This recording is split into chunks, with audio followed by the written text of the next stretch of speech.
Assalamualaikum semuanya. Apa kabar kalian? Semoga dalam keadaan sehat dan dilancarkan rezekinya oleh Allah. Amin ya robbal alamin.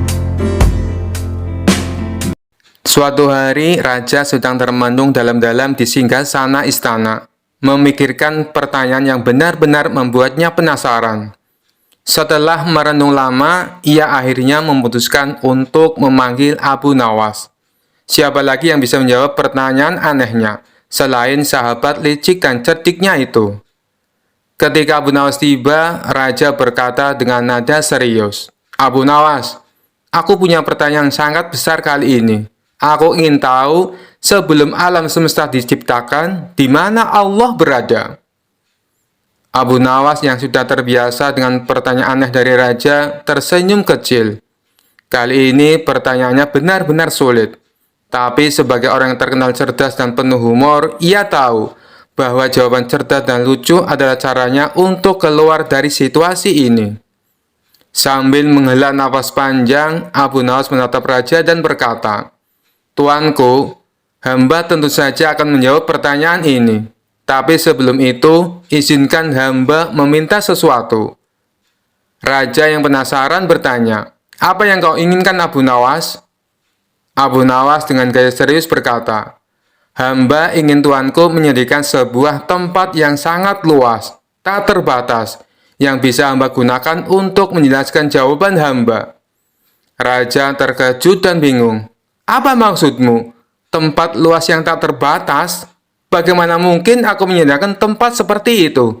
Seluruh istanaku saja punya batasan." Abu Nawas tersenyum lebar, tahu bahwa raja sedang terjebak dalam pikirannya sendiri.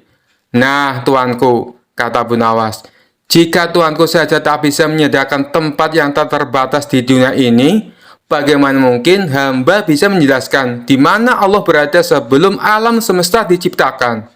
Karena saat itu tidak ada ruang, tidak ada waktu, tidak ada apapun." Raja terdiam merenungkan jawaban itu. Ia mulai menyadari kejeniusan di balik kata-kata Abu Nawas. Tapi ia masih penasaran. Jadi ia bertanya lagi, "Jadi maksudmu Allah berada di tempat yang tak bisa dijelaskan?" Abu Nawas dengan gaya santai berkata, "Benar sekali tuanku. Sebelum ada ruang dan waktu, sebelum ada langit dan bumi, Allah tidak memerlukan tempat seperti kita. Allah ada di luar semua itu, karena Dialah yang menciptakan segalanya. Jadi, pertanyaan di mana tidak berlaku untuk Allah, karena waktu dan tempat itu ciptaannya." Raja terdiam lagi, lalu mengangguk pelan. Itu masuk akal, Abu Nawas. Tapi aku masih belum puas. Kalau begitu, apa yang dilakukan Allah sebelum menciptakan alam semesta?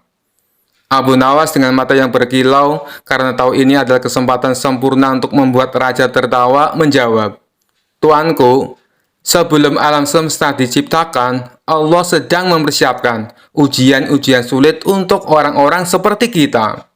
Raja terkejut, lalu tertawa keras mendengar jawaban itu. "Abu Nawas, kau memang selalu tahu cara membuatku tertawa. Jadi menurutmu, Allah menciptakan pertanyaan-pertanyaan rumit ini untuk kita pikirkan?" Abu Nawas tertawa kecil dan menjawab, "Benar tuanku, Allah tahu kita suka berpikir keras tentang hal-hal yang tak bisa kita pahami sepenuhnya. Dan karena itulah Dia menciptakan rasa penasaran di hati kita. Dan disitulah letak kebesarannya, karena kita tidak akan pernah bisa memahami semuanya." Raja tak bisa menahan tawanya lebih lama. Ia tertawa terbahak-bahak mendengar jawaban cerdik dan kocak Abu Nawas. "Abu Nawas, sekali lagi kau berhasil menjawab pertanyaanku dengan cara yang sangat lucu tapi penuh makna. Kau memang orang tak pernah gagal membuatku kagum." Abu Nawas membungkuk hormat sambil tersenyum. Seperti biasa, ia berhasil keluar dari pertanyaan sulit dengan cerdik, lucu, dan penuh kebijaksanaan, membuat raja terhibur dan berpikir lebih dalam. Kisah selanjutnya. Suatu hari, Abu Nawas merasa ingin menjadi orang yang lebih bijaksana. Dia mendengar bahwa ada seorang guru besar yang sangat terkenal dengan ilmunya. Guru itu terkenal karena menguasai ilmu diam, sebuah ilmu yang katanya bisa membuat seseorang tampak sangat bijaksana hanya dengan diam. Abu Nawas sangat penasaran dan dia pun berangkat menemui guru besar itu. Setelah berjalan jauh dan melewati berbagai rintangan, akhirnya Abu Nawas sampai di rumah guru besar. "Guru, aku ingin belajar ilmu diam," kata Abu Nawas dengan penuh semangat. Sang guru tersenyum dan berkata, "Baiklah Abu Nawas, untuk belajar ilmu diam, kamu harus melewati satu ujian sederhana. Kamu harus diam selama 1 minggu penuh, tidak berbicara sepatah kata pun. Jika kamu berhasil, maka kamu akan menguasai ilmu ini." Abu Nawas merasa ini tantangan yang mudah. Hanya diam, tentu saja aku bisa, pikirnya. Tanpa ragu, dia menerima tantangan itu. Hari pertama, Abu Nawas pergi ke pasar. Dia berjalan dengan tenang dan tidak mengeluarkan satu pun kata. Orang-orang di pasar terkejut melihat Abu Nawas yang biasanya cerewet. Kini diam 1000 bahasa. Mereka bertanya-tanya, apakah Abu Nawas sakit? Tapi Abu Nawas tetap diam. Hari kedua, tetangganya datang meminta tolong untuk memindahkan barang berat. Tapi karena Abu Nawas tidak boleh berbicara, dia hanya mengangguk dan melambaikan tangan tanda tidak bisa membantu. Tetangganya pun merasa heran dan kecewa. Ada apa dengan Abu Nawas? Kenapa dia tiba-tiba tidak mau bicara? Gumam tetangganya. Hari ketiga, Abu Nawas pergi ke rumah temannya untuk makan malam. Temannya menyajikan hidangan yang luar biasa enak. Namun saat temannya menanyakan pendapatnya tentang makanan, Abu Nawas hanya tersenyum dan tetap diam. Temannya menjadi bingung. Apakah masakanku tidak enak sampai Abu Nawas tidak mau berkomentar, pikirnya. Hari keempat, seorang anak kecil mengetuk pintu rumah Abu Nawas dan bertanya, "Paman, di mana arah ke rumah sakit?" Tapi karena Abu Nawas sedang belajar ilmu diam, dia hanya menunjuk ke arah yang salah tanpa bicara apa-apa. Anak kecil itu pun akhirnya tersesat dan malah berakhir di kandang kambing. Hari kelima, Abu Nawas sudah mulai merasa sulit. Diam selama ini ternyata melelahkan. Dia rindu untuk tertawa, bercanda, dan bercerita dengan orang-orang. Namun, dia tetap teguh berusaha menyelesaikan tantangan ini. Pada hari ketujuh, Abu Nawas datang lagi ke rumah sang guru. "Guru, aku sudah diam selama 7 hari. Apakah sekarang aku sudah menguasai ilmu diam?" Sang guru tertawa kecil dan berkata, "Abu Nawas, ternyata diam itu tidak selalu membuat kita bijaksana. Terkadang kita justru perlu berbicara untuk membantu orang lain dan membuat hidup lebih ceria." Abu Nawas terkejut, namun dia menyadari betapa benarnya kata-kata guru itu. Dengan senyum lebar di wajahnya, dia berkata, "Wah, ilmu diam ternyata lebih sulit dari yang kukira. Terima kasih, guru. Aku akan kembali berbicara lagi, dan kali ini aku akan memilih kapan harus bicara dan kapan harus diam." Kisah selanjutnya. Dikisahkan Abu Nawas mempunyai seekor burung nuri yang cantik. Tiap pagi dan sore, Abu Nawas rajin memandikan burungnya. Pada suatu ketika, Baginda Raja Harun al-Rasyid bertandang ke rumah Abu Nawas. Kedatangan paduka raja yang tiba-tiba itu membuat Abu Nawas kaget. Pasalnya di rumah Abu Nawas tidak tersedia makanan untuk menjamu sang raja. "Tidak usah repot-repot Abu Nawas, saya hanya mampir sebentar. Bagaimana kabarmu? Lama sekali kamu tidak ke istana," ucap sang raja. "Alhamdulillah, keadaan saya baik-baik saja, Paduka," balas Abu Nawas. Paduka raja mengamati sekeliling rumah Abu Nawas. Saat matanya tertuju ke pojokan rumah, Paduka raja melihat seekor burung nuri di dalam sangkar. Kamu sekarang memelihara burung, wahai Abu Nawas? Tanya sang raja. Betul sekali, Paduka Yang Mulia, jawab Abu Nawas. Sang raja kembali berkata, burung kamu bagus, bulunya juga indah. Saya suka sekali melihatnya. Kalau kamu berniat menjualnya, jangan dia tawarkan kepada orang lain. Tawarkan saja kepadaku. Berapapun harganya, pasti aku akan membayarnya.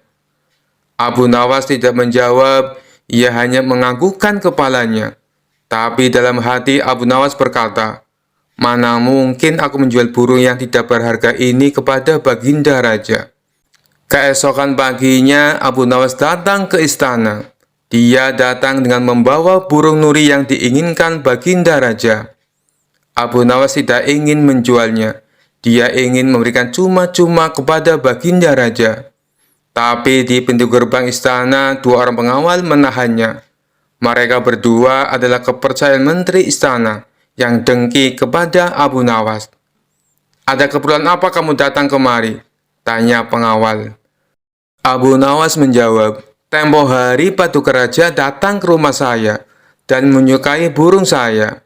Oleh sebab itu, saya ingin memberikan burung ini kepada Paduka Raja.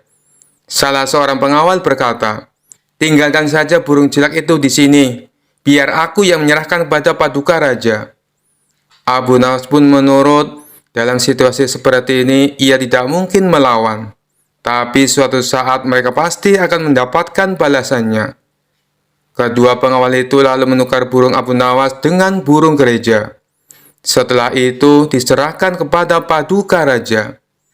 Paduka Yang Mulia, ini ada titipan burung dari Abu Nawas, ucap pengawal. Kurang ajar Abu Nawas, kata sang raja dengan nada penuh emosi. Sang raja merasa terhina dengan perbuatan Abu Nawas. Burung nuri yang diharapkannya, tapi burung gereja yang dikirimkan. Sang menteri yang dengki dengan Abu Nawas tersenyum puas melihat kinerja anak buahnya. Kali ini engkau pasti akan kena hukuman, wahai Abu Nawas, ujarnya dalam hati.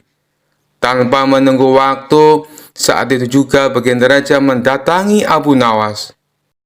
Hei Abu Nawas, kalau kau keberatan menjual burung nuri kepadaku, aku tidak apa-apa. Tapi jangan kau kirim burung gereja ke istana. Itu suatu penghinaan buatku. Kejam Baginda Raja dengan mata memerah menahan amarah. Abu Nawas kaget mendengar perkataan Paduka Raja. Padahal yang ia kirimkan adalah burung nuri sesuai dengan keinginan Baginda Raja. Tapi Abu Nawas tidak mempunyai saksi untuk membuktikannya. Sedangkan kedua pengawal yang menghadangnya di istana adalah orang kepercayaan menteri yang dengki kepada dirinya. Tapi Abu Nawas tidak kehilangan akal. Begini Paduka Yang Mulia, tutur Abu Nawas mencoba meredakan amarah Baginda.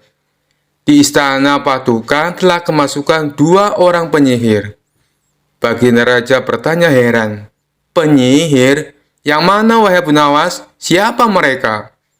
Abu Nawas pun menjawab, dua orang penjaga pintu istana, itulah penyihirnya. Mereka telah menyihir burung nuri menjadi burung gereja. Kalau Paduka tidak percaya, tunggulah besok di istana. Paduka akan menyaksikan sendiri betapa hebatnya sihir mereka. Saya masih punya burung satu lagi untuk Paduka. Sang raja bertanya, burung apa itu? Burung pipit Paduka Yang Mulia, balas Abu Nawas. Burung pipit? Kamu sendiri kan tahu, saya tidak suka dengan burung pipit, bentak sang raja. Sabar dulu Paduka Yang Mulia, besok pagi saya akan ke istana membawa burung pipit. Nanti bisa disihir menjadi burung nuri oleh kedua pengawal yang menjaga pintu istana. Pagi-pagi sekali Abu Nawas sudah tiba di istana. Dia membawa burung pipit. Di depan gerbang, lagi-lagi Abu Nawas dicegat oleh kedua pengawal. Ada perlu apa lagi kau ke sini? Hardik si pengawal. Sudah kubilang, Paduka Raja sedang tidak menerima tamu.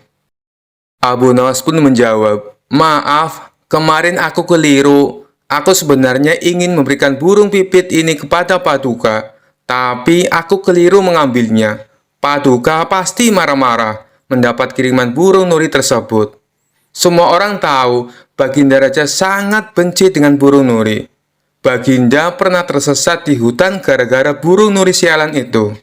Maafkan aku telah membuat Baginda Raja marah. Taruh saja di situ, biar nanti aku yang menyerahkan kepada Paduka, perintah pengawal istana. Terpengaruh bujukan Abu Nawas, kedua kaki tangan sang menteri itu pun menukar burung pipit dengan burung nuri. Setelah itu mereka menyerahkannya kepada Baginda Raja. Keduanya bersukaria karena sebentar lagi Abu Nawas pasti akan mendapatkan hukuman yang berat dari sang raja. Paduka yang mulia, ini ada kiriman burung nuri dari Abu Nawas, ucap salah satu pengawal. Sang raja terperangah kaget. Ternyata benar apa yang dikatakan Abu Nawas. Kedua pengawal ini bisa menyihir alias menggelapkan barang yang bukan haknya. Ini burung nurinya. Lalu kemana burung pipitnya? Sindir Baginda Raja, yang langsung membuat wajah kedua pengawal itu pucat pasi. Belum sempat kedua pengawal itu menjawab, sang raja langsung menghukum kedua orang tersebut dan dipecat dari pengawal istana. Kisah selanjutnya. Dikisahkan ada seorang bernama Ilham Alimuddin. Dia dulunya merupakan jenderal perang yang sangat terkenal, ahli siasat perang, jago negosiasi, dan juga kaya raya. Tapi karir berperangnya terhenti setelah mengalami kelumpuhan saat memimpin perang melawan Bizantium. Tidak berselang lama, anak istrinya juga ikut terbunuh. Ia pun akhirnya memilih untuk pensiun menjadi tentara. Sang jenderal ini hidup sendirian dengan kekayaannya yang berlimpah. Meskipun sudah tua dan menderita kelumpuhan, naluri menantang orang masih melekat dalam diri sang jenderal. Tapi kali ini bukan menantang adu kekuatan fisik, melainkan adu kekuatan pikiran. Tampaknya ia bukan hanya ingin dikenal sebagai jenderal perang, tetapi ia juga ingin dikenal sebagai tokoh paling cerdik dan pandai di kota Baghdad. Untuk itulah, dia tak segan-segan memberikan banyak hadiah bagi siapa saja yang bisa menjawab teka-tekinya. Sampai hari ini, sudah 100 orang yang lebih yang dia tantang. Namun tak satu pun dari mereka yang berhasil mengalahkannya. Total pertanyaan yang diajukan jenderal ada 3. Tapi yang unik dari permainan ini, apabila berhasil menjawab soal pertama dan kedua, tetapi gagal menjawab pertanyaan ketiga, maka semua hadiahnya menjadi gugur. Hal inilah yang membuat orang-orang kesal dengan sang jenderal. Aku kesal dengan sang jenderal yang lumpuh itu, kata seseorang kepada kawannya. Pertanyaan pertama dan kedua berhasil aku jawab dengan benar. Tapi pas pertanyaan ketiga, dia tanya, siapakah malaikat yang menyiksa manusia? Langsung saja aku jawab malaikat Malik. Dia bilang jawabanku itu katanya salah. Loh, bukannya jawabanmu itu benar? Tanya kawannya heran. Kamu juga salah. Aku kira kamu pintar. Yang benar itu malaikat Zabaniyah. Malaikat-malaikat hanya penjaga neraka. Timpal orang tersebut kepada kawannya. Suatu hari, datanglah seorang pemuda ke rumah sang jenderal. Pemuda ini sangat terkenal pandai dan cerdik di kotanya. Ia menerima tantangan sang jenderal untuk menjawab teka-tekinya. Namun seperti tamu-tamu yang lainnya, pemuda itu gagal mengalahkan sang jenderal. Karena kesal dan kecewa, pemuda itu pun berkata, "Wahai jenderal, apakah Tuan berani menantang Abu Nawas?" "Wah, ide bagus itu. Sampaikan kepada Abu Nawas, saya menantang dia." Maka pergilah pemuda itu ke rumah Abu Nawas dan menyampaikan tantangan debat dari sang jenderal. Sementara sang jenderal menyiapkan materi yang lain dari biasanya. Bisa dibilang kali ini teka-tekinya sangat sulit dipecahkan. Itu karena mengingat reputasi Abu Nawas adalah pujangga yang cerdik dan mempunyai 1001 akal. Oleh karenanya, sang jenderal sangat berhati-hati dan tidak sembarangan dalam membuat pertanyaan. Esok harinya, datanglah Abu Nawas ke rumah sang jenderal. "Silakan masuk, Abu Nawas," sambut sang jenderal kepada Abu Nawas. Ternyata sang jenderal telah menyiapkan hidangan untuk tamu istimewanya itu.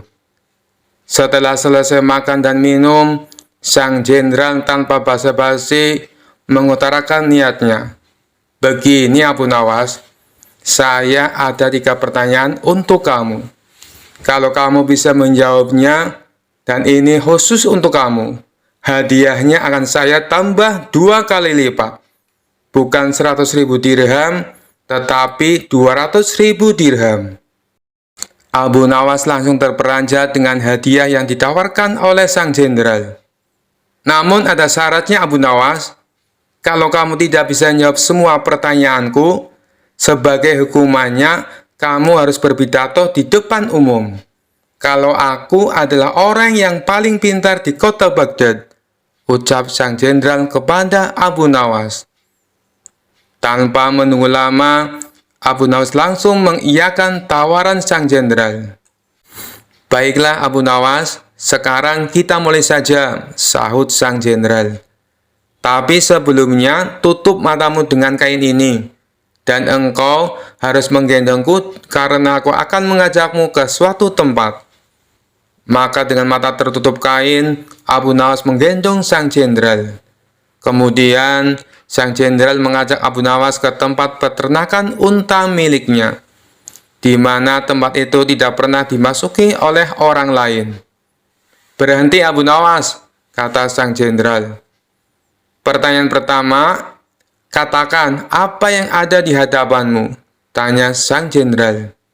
"Ini gila, mana mungkin saya tahu dengan keadaan mata tertutup," pikir Abu Nawas. Tapi dengan cekatan, Abu Nawas langsung menjawab, "Di depan saya ada peternakan unta, Tuan Jenderal." Sang jenderal pun kaget. Bagaimana mungkin Abu Nawas bisa tahu? Padahal peternakan untanya tidak pernah dimasuki oleh orang lain. Mereka pun lalu melanjutkan perjalanan.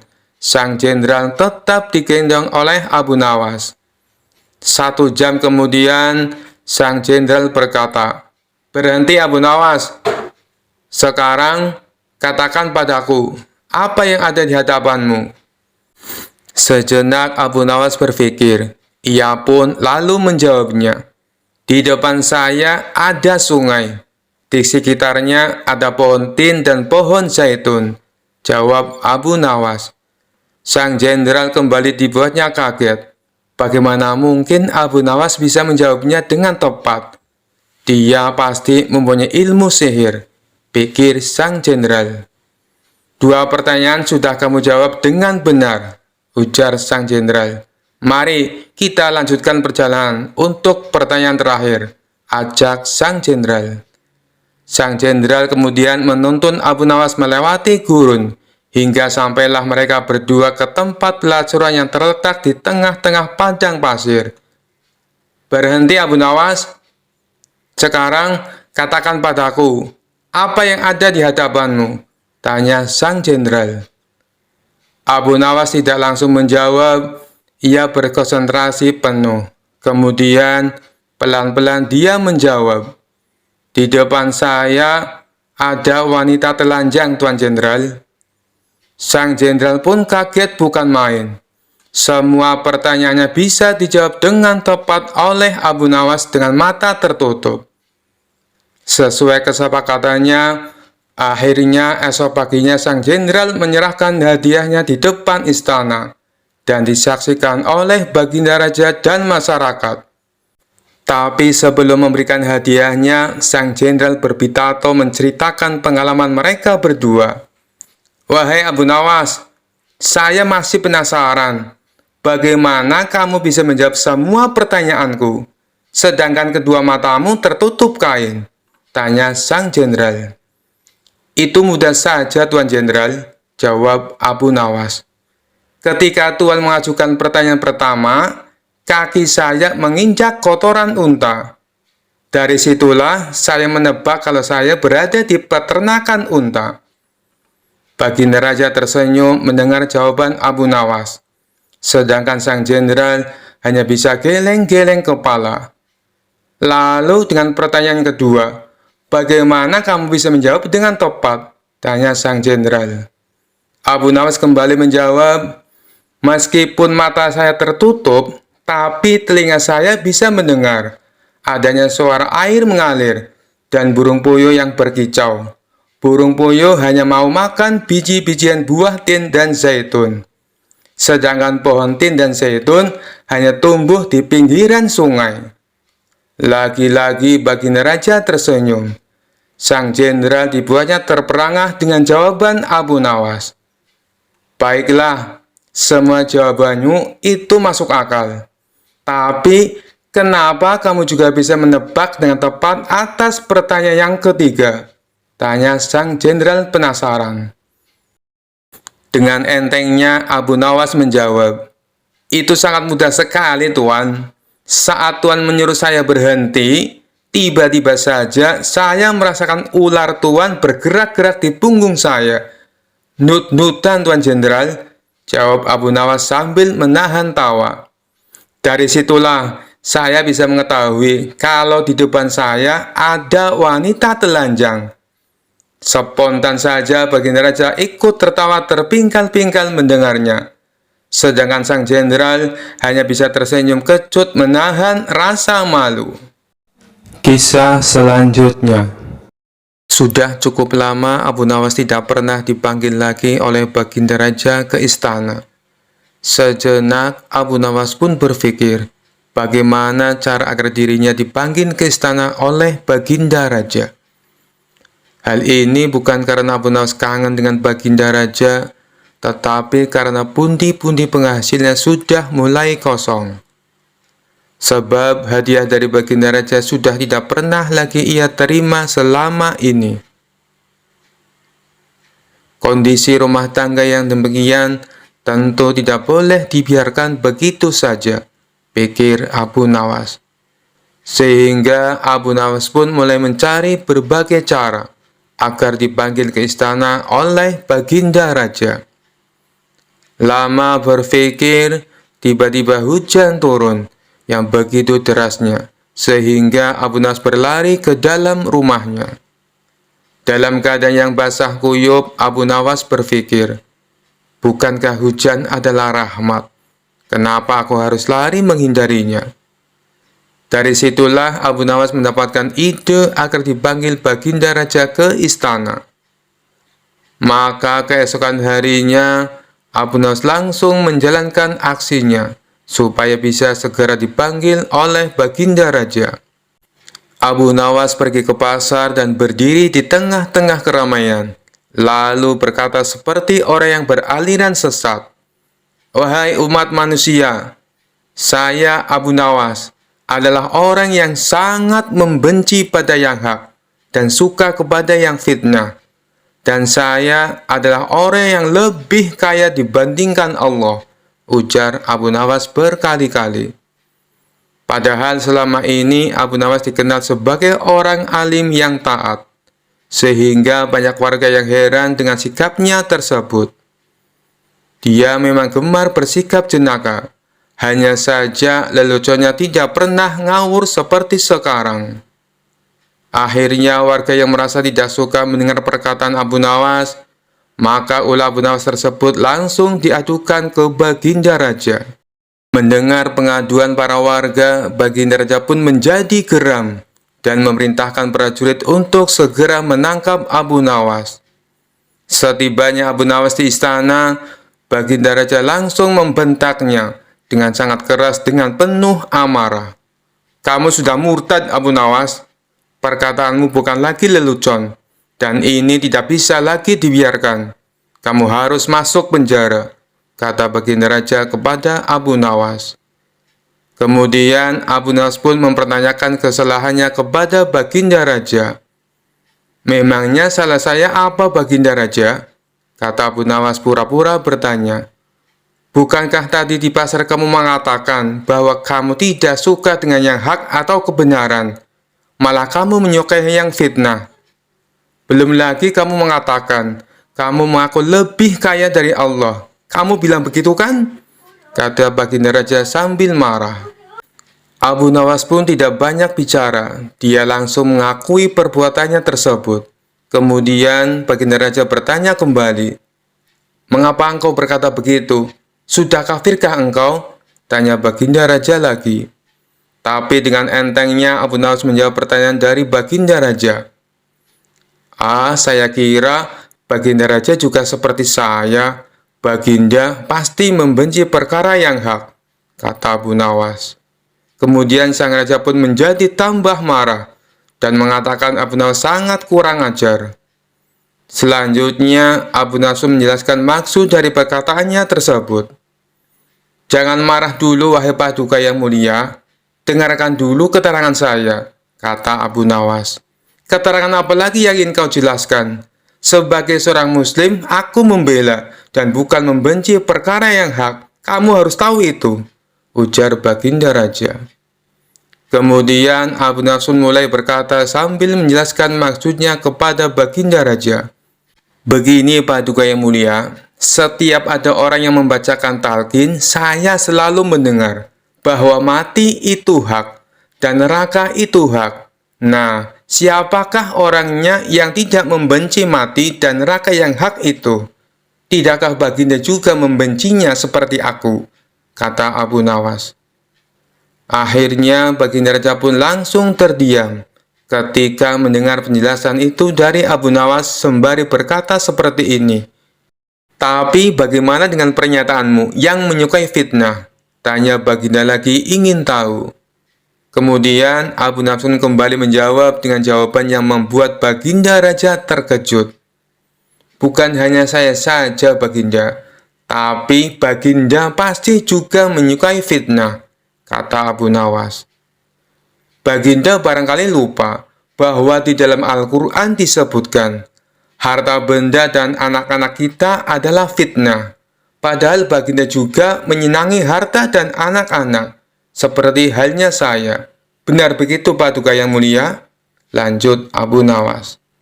Baginda Raja pun hanya membenarkan perkataan Abu Nawas dan mengangguk-anggukkan kepalanya lagi. Kemudian Baginda Raja bertanya kembali kepada Abu Nawas, "Lalu bagaimana dengan pernyataanmu yang mengaku lebih kaya daripada Allah? Apakah kamu sudah sinting? Kamu tahu kan kalau Allah itu maha kaya dan maha segala-galanya," kata Baginda Raja kepada Abu Nawas. Kemudian Abu Nawas kembali menjawab pertanyaan dilontarkan Baginda Raja. "Anak adalah kekayaan. Baginda pasti tahu itu. Sedangkan Allah tidak mempunyai anak. Saya mempunyai anak, berarti saya lebih kaya daripada Allah, karena Allah tidak beranak dan tidak diperanakan," kata Abu Nawas menjelaskan kepada Baginda Raja. Baginda lagi-lagi hanya bisa terdiam, sebab semua yang dikatakan oleh Abu Nawas memang benar adanya. "Kamu memang benar Abu Nawas. Tapi apa maksudmu berkata seperti itu di tengah pasar hingga membuat keonaran?" tanya Baginda Raja kepada Abu Nawas. Kemudian Abu Nawas pun menjawab tujuan dari perbuatannya tersebut di pasar. "Tujuan saya adalah supaya ditangkap dan dihadapkan kepada yang mulia. Karena hanya inilah satu-satunya cara agar hamba bisa bertemu yang mulia," ujar Abu Nawas. Kemudian Baginda pun bertanya kepada Abu Nawas tentang tujuannya yang ingin menemui dirinya. Dan Abu Nawas pun menjawab dengan santainya, "Agar mendapat hadiah," kata Abu Nawas cengengesan. Suasana yang tadinya tegang kemudian menjadi penuh gelak tawa. Dan Baginda Raja pun berkata seperti ini, Abu Nawas, ada-ada saja kamu," kata Baginda Raja. Baginda Raja pun akhirnya sadar bahwa selama ini ia jarang mengundang Abu Nawas ke istana. Kemudian Baginda Raja pun memberikan Abu Nawas beberapa keping emas sambil berkata seperti ini, Kalau kamu butuh apa-apa, langsung saja datang ke sini. Bilang padaku apa yang kamu butuhkan. Tidak perlu pakai cara-cara seperti ini lagi, kata Baginda Raja. Kemudian Abu Nasun meminta maaf kepada Baginda Raja, lalu pulang ke rumahnya sambil membawa hadiah dari Baginda Raja.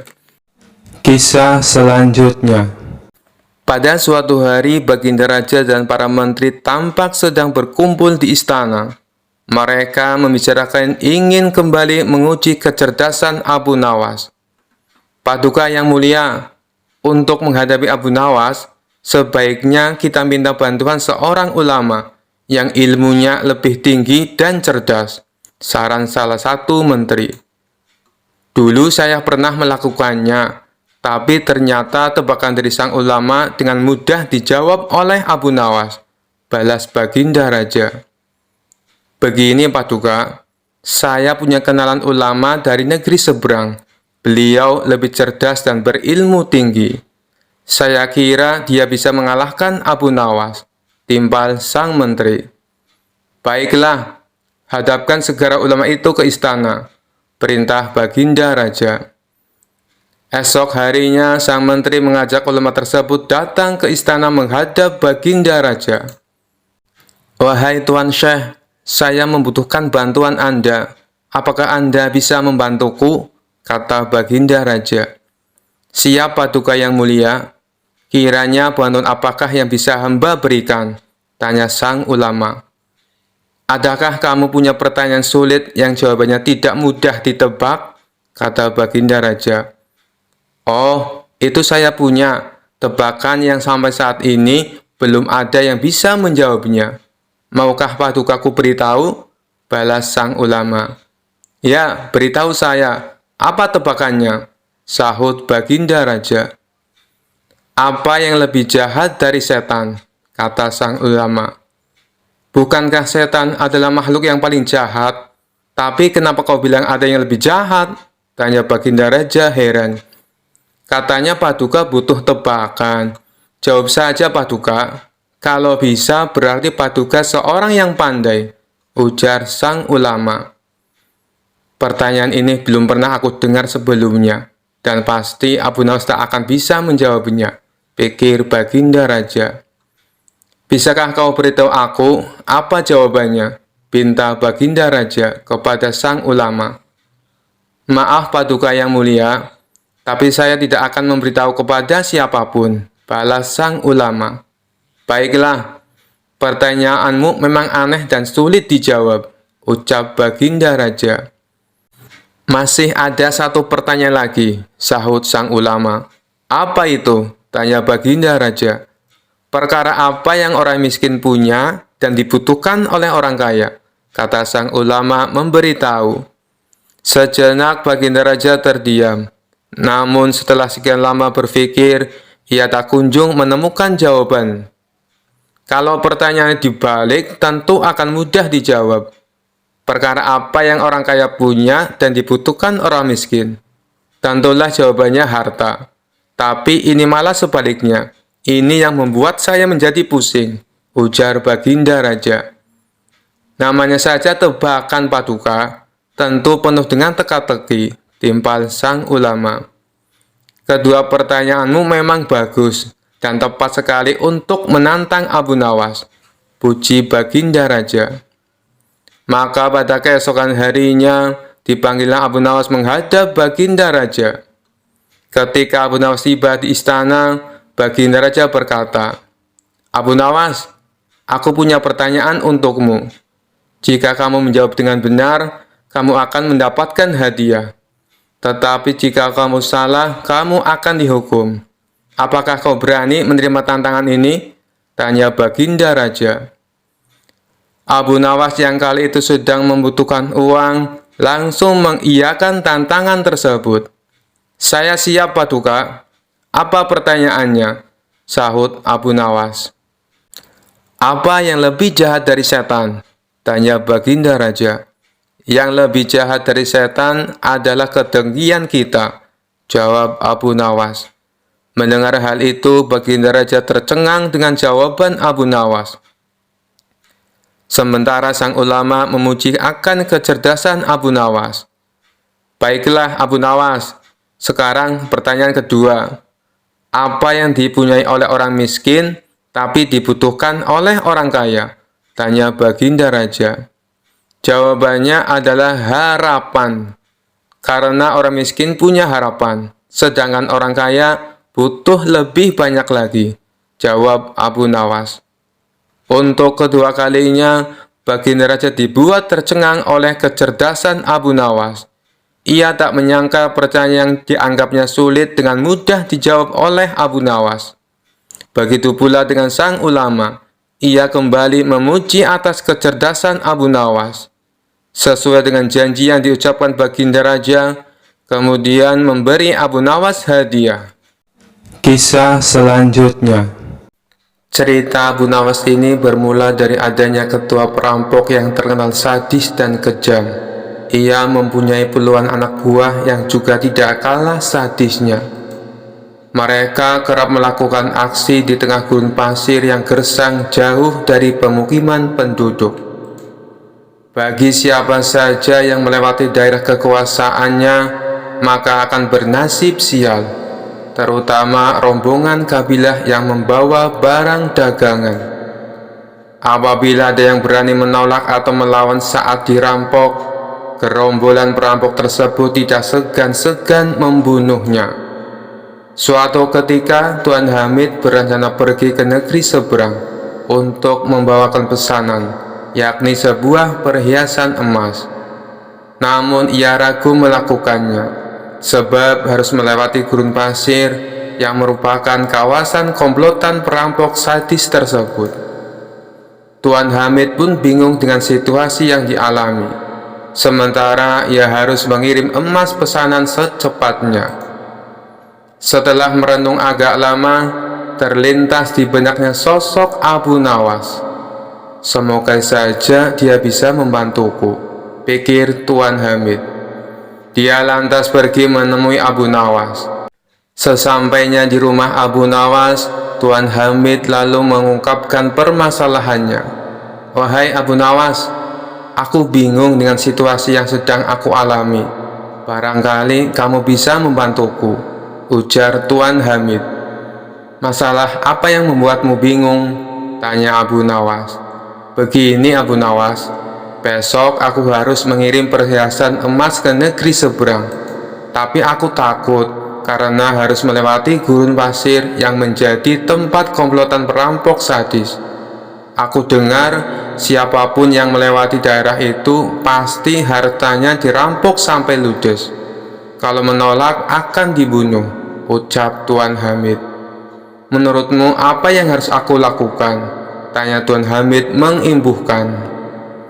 Sejenak Abu Nawas terdiam. Dalam hati ia berkata, mereka memang perampok yang sadis. Aku dengar tidak ada yang bisa selamat melewati daerah itu, kecuali dengan pertolongan Allah Subhanahu wa Ta'ala.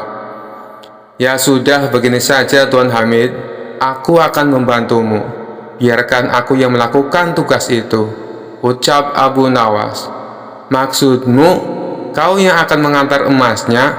Tanya Tuan Hamid.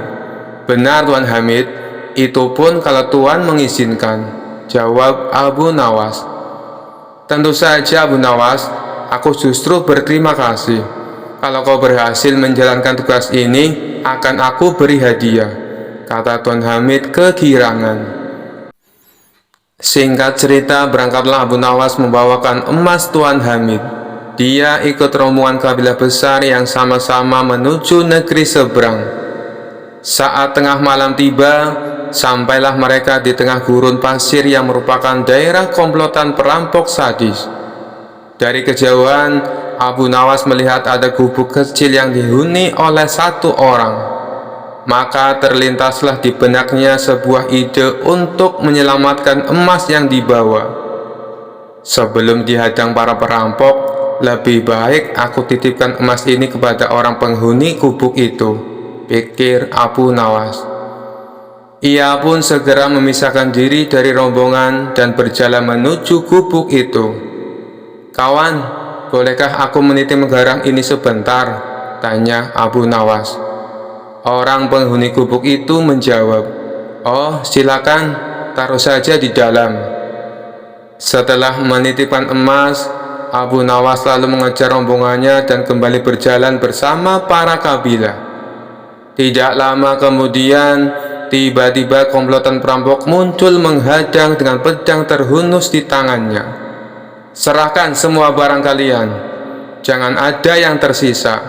Bila kalian melawan atau menolak, kami tidak segan-segan membunuh kalian," ancam komplotan perampok sadis itu. Rombongan kabilah pun terpaksa memberikan semua hartanya karena ketakutan akan dibunuh. Sedangkan Abu Nawas yang tidak membawa apapun hanya digeledah dan luput dari aksi perampokan. Ketika semua barang dan harta berhasil didapatkan, komplotan perampok ini lalu pergi meninggalkan Abu Nawas dan rombongan. "Alhamdulillah, emas yang kubawa bisa selamat," ucap Abu Nawas dalam hati. Kemudian Abu Nawas berniat kembali mendatangi gubuk tempat menitipkan emasnya.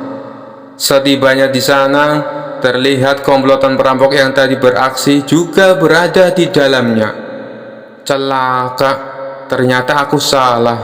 Orang yang aku titipi emas justru ketua perampoknya," kata Abu Nawas kecewa.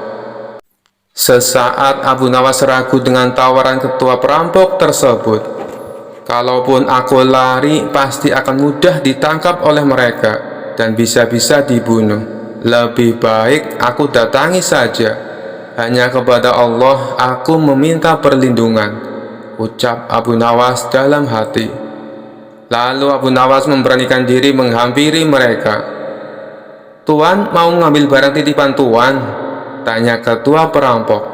"Benar, aku kesini berniat untuk mengambilnya," jawab Abu Nawas. "Ambillah dan segera tinggalkan tempat ini," ucap ketua perampok. Abu Nawas sempat terkejut dan heran dengan ucapannya. Tidak ingin menyia-nyiakan waktu, Abu Nawas segera mengambil emas titipannya dan pergi meninggalkan tempat itu. Saat Abu Nawas berjalan menjauh, sayup-sayup mendengar percakapan para komplotan perampok tersebut. "Kenapa Tuan membiarkan orang asing itu mengambil hartanya?" tanya salah satu anak buah. Sang ketua perampok menjawab, "Orang asing itu telah mempercayaiku, seperti aku mempercayai Allah akan menerima tobatku. Aku hargai kepercayaan orang asing itu agar Allah menghargai kepercayaanku pula." Mendengar hal itu, barulah Abu Nawas tahu bahwa sebenarnya si ketua perampok adalah orang yang ingin bertobat. Kisah selanjutnya diceritakan ada seorang pertapa suci yang ingin menyadarkan Abu Nawas akan tingkah konyolnya. Menurut dia, apa yang dilakukan oleh Abu Nawas tidaklah mencerminkan manusia yang memiliki etika moral kesopanan. Dia juga ingin menunjukkan bahwa keyakinan yang dianutnya selalu mengedepankan etika normal kesopanan. Tujuan si pertapa suci melakukan hal itu tidak lain dan tidak bukan supaya Abu Nawas tertarik dan mengikuti keyakinannya. Singkat cerita, maka berangkatlah si pertapa suci ke rumah Abu Nawas. Sesampainya di sana, ia langsung mengetuk pintu rumah Abu Nawas. Tatkala Abu Nawas membukanya, ia terkejut melihat seorang pertapa suci datang berkunjung. Lalu Abu Nawas mempersilakan masuk dan menanyakan maksud tujuan kedatangannya. Si pertapa suci secara terang-terangan mengatakan bahwa dirinya ingin mengajari Abu Nawas tentang etika norma kesopanan dalam bermasyarakat. "Wahai Abu Nawas, di dalam agama saya penuh dengan cinta kasih, dan memuliakan orang lain adalah suatu keharusan," kata si pertapa suci. "Begini Tuan, meskipun saya seorang muslim, saya tetap akan menghormati keyakinan Anda, dan saya tetap akan memuliakan Anda sebagai tamu saya," balas Abu Nawas. Rupanya di sepanjang obrolannya si pertapa suci tak henti-hentinya mendoktrin Abu Nawas untuk ikut ke dalam keyakinannya. Melihat gelagat seperti itu, Abu Nawas malah menggunakan kesempatan tersebut untuk mengerjai si pertapa suci. Tentunya dengan cara-cara yang konyol. Bagaimana kalau kita makan dulu? Tawar Abu Nawas. Oh, baiklah. Saya juga sudah lapar, balas pertapa suci. Abu Nawas lalu membawakan 2 piring kosong dan 1 nampan yang berisi 2 daging. Di mana kedua daging tersebut yang satu berukuran kecil dan satunya lagi berukuran besar. Kemudian Abu Nawas memberikan piring kosong untuk pertapa suci dan untuk dirinya. Setelah itu, Abu Nawas mengambilkan daging kecil ditaruh di piringnya si pertapa suci. Sedangkan untuk dirinya adalah daging yang besar. Bukan begitu cara yang benar, wahai Abu Nawas. Itu tidak sopan dan tidak beretika, tutur pertapa suci. Berarti caraku ini salah? Tanya Abu Nawas berpura-pura. Ya Abu Nawas, itulah tujuanku ke sini untuk mengajarimu bagaimana cara yang benar menghormati seorang tamu, jawab pertapa suci. Oh, begitu ya, balas Abu Nawas sambil mengembalikan kedua dagingnya ke nampan. Boleh aku bertanya? Apa yang kau lakukan jika kau menjadi aku? Tanya Abu Nawas lagi. Begini caranya Abu Nawas, aku akan mengambilkan daging yang besar untukmu, kata si pertapa suci. Abu Nawas pun mengikuti dengan mengambil daging yang besar dan ditaruh di piringnya sendiri. Lalu aku akan mengambil daging yang kecil untuk diriku sendiri, lanjut pertapa suci. Abu Nawas menurutinya dengan mengambil daging yang kecil dan menaruhnya di piring pertapa suci. Silakan dimakan, ucap Abu Nawas langsung menyodorkan.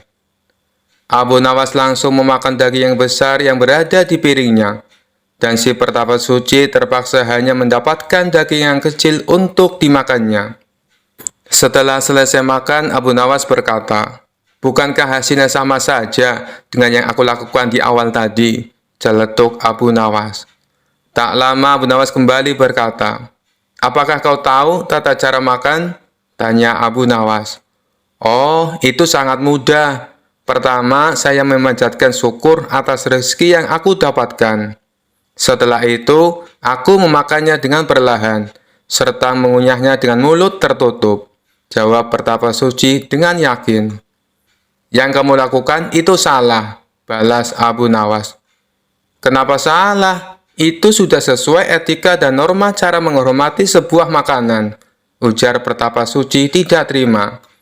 Jelas saja itu salah. Harusnya kamu teliti dulu, apakah makanan yang kamu dapatkan dari cara yang halal atau cara yang haram.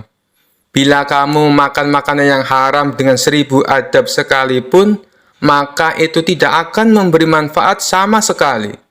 Makanan haram justru akan menyebabkan hatimu menjadi hitam, jelas Abu Nawas. Merasa dirinya malah dipermainkan Abu Nawas, si pertapa suci akhirnya pamit pulang dan pergi meninggalkan rumah Abu Nawas. Kisah selanjutnya. Rumah Abu Nawas konon pernah didatangi Abu Jahil yang terkenal pelit. Ia lalu menjelaskan tujuan kedatangannya. Dia ingin meminjam 100 dinar. Tentu saja Abu Nawas terkejut mendengarnya. Dari mana saya mendapatkan uang sebanyak itu? Kata Abu Nawas. Tolonglah Abu Nawas, aku yakin kamu pasti ada. Pinjami aku selama sebulan, pinta Abu Jahil merengek. Awalnya Abu Nawas tidak mau mengabulkan permintaan Abu Jahil. Namun karena terus-menerus didesak, Abu Nawas tidak bisa menolak. Tapi kamu janji ya, hanya sebulan, kata Abu Nawas mengingatkan. Ya, saya berjanji Abu Nawas, bulan depan kebun saya akan panen. Saya pasti akan mengembalikan uang pinjaman, jawab Abu Jahil. Singkat cerita, setelah 1 bulan, Abu Jahil tidak pernah mengembalikan uang tersebut. Padahal saat itu kebun Abu Jahil sudah panen, dan hasil panennya melimpah ruah. Payah Abu Jahil, dia tidak menepati janjinya, batin Abu Nawas. Karena membutuhkan uang, Abu Nawas terpaksa pergi ke rumah Abu Jahil untuk menagih hutangnya. "Bagaimana dengan janjimu, Abu Jahil? Katanya kamu akan mengembalikan uang itu dalam waktu sebulan," kata Abu Nawas. Abu Jahil menjawab bahwa dia tidak bisa membayar hutangnya. Ia beralasan bahwa uang hasil kebunnya digunakan untuk mengobati saudaranya yang sakit. "Jangan khawatir, Abu Nawas. Saya pasti akan membayar bulan depan," kata Abu Jahil. Mendengar jawaban Abu Jahil, Abu Nawas sangat kecewa. Akhirnya dia pulang tanpa membawa uang sepeser pun. Beberapa hari kemudian, Abu Nawas mendengar kabar bahwa Abu Jahil sering mengundang teman-temannya untuk berpesta di rumahnya. Mendengar hal tersebut, Abu Nawas menjadi emosi. "Kurang ajar," katanya, dia kekurangan uang, tetapi dia malah sering mengadakan pesta, gerutu Abu Nawas. Abu Jahil pasti tidak akan membayar hutangnya karena 1000 alasan. Akhirnya Abu Nawas mendapat ide untuk mengerjai Abu Jahil. Keesokan harinya, Abu Nawas pergi ke desa seberang untuk menemui sahabatnya.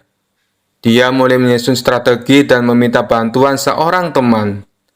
Setelah strateginya matang, Abu Nawas segera mendatangi rumah Abu Jahil. "Mengapa kamu ke sini, Abu Nawas? Aku kan sudah bilang, jika mengembalikan uangnya itu bulan depan," kata Abu Jahil. "Jangan salah paham, Abu Jahil. Aku ke sini bukan untuk menagih hutang. Aku ingin mengajakmu bertemu dengan orang pintar," jawab Abu Nawas. "Ada perlu apa memangnya?" tanya Abu Jahil penasaran. "Ini, Abu Jahil, di desa seberang katanya ada dukun pesugihan yang bisa membuat kita kaya. Aku ingin mencobanya di sana," jawab Abu Nawas. "Benarkah? Oke, Abu Nawas, aku ikut. Aku juga ingin kaya," kata Abu Jahil kegirangan mendengar adanya tawaran dukun pesugihan tersebut. Singkat cerita, Abu Nawas dan Abu Jahil tiba di rumah dukun pesugihan tersebut. Setelah memanggil keduanya, dukun itu bertanya, "Apa yang kamu lakukan di sini?" Abu Nawas kemudian mengutarakan keinginannya agar ia ingin kaya tanpa bekerja. "Oh, itu mudah, tapi ada syaratnya," kata sang dukun. "Apa syaratnya?" tanya Abu Nawas. "Syaratnya harus ada yang dikorbankan. Tapi jangan khawatir, korbannya tidak harus dari keluarga. Orang lain juga bisa dikorbankan, tapi orang lain itu adalah orang yang terkait dengan hartamu," jawab sang dukun. "Apa maksudmu? Aku tidak mengerti," tanya Abu Nawas lagi. "Ya, misalnya siapapun yang berutang uang kepadamu, orang itu dapat digunakan sebagai korban, meskipun dia bukan anggota keluargamu," jawab sang dukun. "Bagaimana jika orang itu tidak mau?" tanya Abu Nawas. "Kamu tidak perlu meminta izin kepada orang tersebut. Nanti ia akan jadi korban tanpa ia sadari, dan tiba-tiba mati dengan mengerikan," kata sang dukun menjelaskan. "Oh, aku mengerti. Baiklah, aku setuju," jawab Abu Nawas sambil memandang Abu Jahil. Abu Jahil yang merasa dikorbankan langsung gemetaran. Dukun itu kemudian mengajari Abu Nawas mantra sebagai ritual. Tengah malam setelah kembali dari rumah dukun, Abu Nawas berkata di tengah jalan, "Abu Jahil, kamu tidak perlu mengembalikan hutang 100 dinar. Saya ikhlas." Mendengar hal itu, Abu Jahil langsung ketakutan. "Jangan, Abu Nawas. Saya akan mengembalikan uang kamu nanti. Tepatnya saat sampai di rumah saya. Nanti akan segera aku kembalikan," kata Abu Jahil dengan ketakutan. "Bukankah kamu kemarin mengatakan bahwa kamu kehabisan uang?" goda Abu Nawas. "Saya masih punya banyak uang, Abu Nawas. Aku sengaja berbohong padamu," kata Abu Jahil. Akhirnya Abu Jahil segera mengembalikan uang pinjamannya kepada Abu Nawas di hari itu juga, sejumlah uang 100 dinar. Setelah diselidiki, terungkap bahwa dukun yang didatangi Abu Nawas dan Abu Jahil adalah sahabat Abu Nawas. Taktik ini sengaja diatur oleh Abu Nawas dan kawannya tersebut agar Abu Jahil segera melunasi hutangnya. Cerdas sekali Abu Nawas. Kisah selanjutnya. Dikisahkan seorang hakim untuk wilayah pusat kota telah wafat setelah mengidap sakit kritis. Baginda Raja mengutus hakim baru yang terkenal dengan sosok kejam dan bengis. Ketika hakim sudah sampai di pusat kota, para saudagar, pemuka agama, dan tokoh setempat mulai berdatangan ke istana. Mereka membawa hadiah untuk Tuan Hakim sebagai ucapan selamat. Tuan Hakim menanyakan sosok Abu Nawas yang sering ia dengar. "Mana Abu Nawas? Kenapa dia belum menghadap?" tanya sang hakim. "Kami tidak tahu, Tuan. Nanti kami akan menemuinya," jawab mereka. Setelah pulang, mereka menemui Abu Nawas di rumahnya. "Hai Abu Nawas, kamu dicari Tuan Hakim," kata mereka. Abu Nawas pun ingin menemui Tuan Hakim dengan membawa sebuah hadiah yang sederhana. Namun sial, ketika di tengah perjalanan, buah-buahan yang dia bawa bergelinding di atas nampan. Abu Nawas mencoba menatanya kembali, akan tetapi buah-buahan itu terus menggelinding di atas nampan. Karena kesal, Abu Nawas akhirnya memakan buah yang ia bawa, sehingga hanya tersisa 1 butir. Sesampainya di istana, Tuan Hakim menyambutnya dengan hangat. Lalu Abu Nawas mempersembahkan hadiah buah yang hanya tersisa 1 butir. Melihat itu, Tuan Hakim pun tersenyum. Ia kemudian berkata, "Meskipun hadiahmu sederhana, namun kau berhak menerima hadiah besar." Tuan Hakim menyuruh salah satu pengawalnya untuk memberikan hadiah 1 kantong emas kepada Abu Nawas. Betapa senangnya Abu Nawas, ia tak menduga akan mendapatkan hadiah begitu banyak. Lalu Abu Nawas pun pulang dan memberitahukan kepada istrinya, "Aku pikir Tuan Hakim galak dan pelit.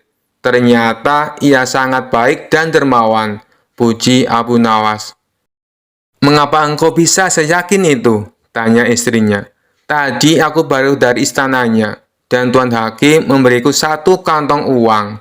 Padahal aku memberinya hadiah 1 butir buah," kata Abu Nawas. "Kenapa tidak kau ulangi saja? Besok datanglah ke istana dan bawalah buah yang banyak. Pasti hadiah yang kau dapat lebih banyak lagi," kata istrinya senang. Keesokan harinya, Abu Nawas membawa sekeranjang penuh buah nanas. Ketika di perjalanan menuju istana, Abu Nawas bertemu seorang temannya. "Mau kemana Abu Nawas?" tanyanya. "Mau ke istana Tuan Hakim," jawab Abu Nawas. "Menurutku lebih baik diganti buah yang lebih pantas Abu Nawas, seperti buah anggur," kata teman Abu Nawas. Abu Nawas pun setuju dengan usulan tersebut. Lantas ia pergi ke pasar membeli buah anggur terbaik untuk diberikan kepada Tuan Hakim. Ketika sampai di istana, Tuan Hakim menyambutnya dengan hangat. Dan Abu Nawas mempersembahkan buah anggur yang baru saja dibelinya. Namun hadiah tersebut tidak bisa memikat Tuan Hakim. Tuan Hakim justru beranggapan Abu Nawas menghinanya, dan ia menjadi marah. "Kamu tahu kan, kalau aku paling benci buah anggur?" tanya Tuan Hakim emosi. Tuan Hakim menyuruh pengawal melempari Abu Nawas dengan buah anggur. Setiap kali buah anggur mengenai dirinya, Abu Nawas selalu berkata, "Alhamdulillah." Melihat hal itu, Tuan Hakim menjadi heran. "Kenapa kamu mengucap Alhamdulillah? Padahal aku sudah menghukum kamu," ucap Tuan Hakim. Dengan polosnya, Abu Nawas menjawab, "Sebab pada awalnya aku akan membawa sekeranjang buah nanas. Untungnya ada temanku yang menyarankan supaya membawa buah anggur saja. Coba, kalau yang dilempar buah nanas, tentu akan membuat kepalaku memar dan hidungku patah. Bagaimana aku tidak bersyukur kepada Allah atas keselamatanku?" lanjut Abu Nawas. Spontan Tuan Hakim tertawa terpingkal-pingkal mendengar alasan Abu Nawas, dan ia pun mempersilahkan Abu Nawas untuk pulang. Sekian dulu perjumpaan kita kali ini. Sampai bertemu lagi di kisah-kisah selanjutnya. Terima kasih yang sudah subscribe dan setia menonton channel ini. Wassalamualaikum warahmatullahi wabarakatuh.